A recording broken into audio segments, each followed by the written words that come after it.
My life has become unmanageable.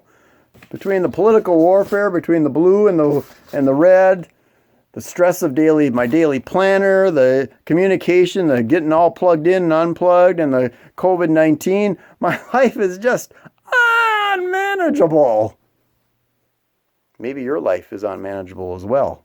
As unmanageable as my hair. I do try to laugh about it. So I would like to invite you to a spiritual journey of 12 steps.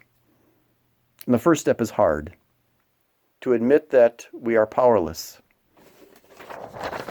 I am powerless. To admit that I am powerless over my life. Oh, I'm very good at denying this. Covering it up is really good for me. I'm good at taking all the things in my life and trying to divide them between the good and the bad, the right and the wrong, the chaos and the organized. But I just can't do it anymore. I've hit bottom.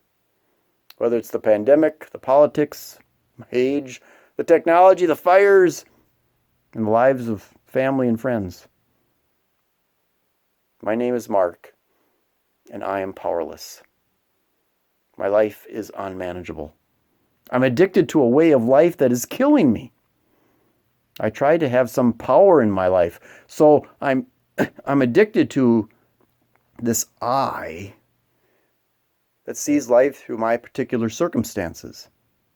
I'm addicted to an I that needs me to manage those circumstances, my thoughts, my feelings, my experiences, in such a way that I can separate the bad from the good, the suffering from the pleasurable, the wrong from the right, the people I agree with from the people I don't agree with.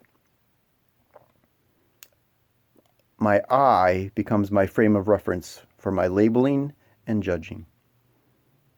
I am powerless over this false way of living. My life has become unmanageable. And so I end up spending 90% of my time fretting about judgments about my past or worrying about my future. I end up dueling with reality, measuring it, judging it by my preferences and expectations. But God invites me to live more in the present, to see life through the positive gaze, unattached to certain outcomes or results. God invites me to be more fully present in the moment, not letting my ego decide whether I like it or not. To be able to say, for all that was, thanks. And for all that will be, yes. To live knowing that God's love is unconditionally birthing itself into my very life, whether the circumstances are good or bad. Yes, it's time for me to admit that I am powerless over this unmanageable way of living the world has addicted me to. That's step one. Dear God, I surrender. And so stay tuned for step 2 and 3 in our spiritual journey.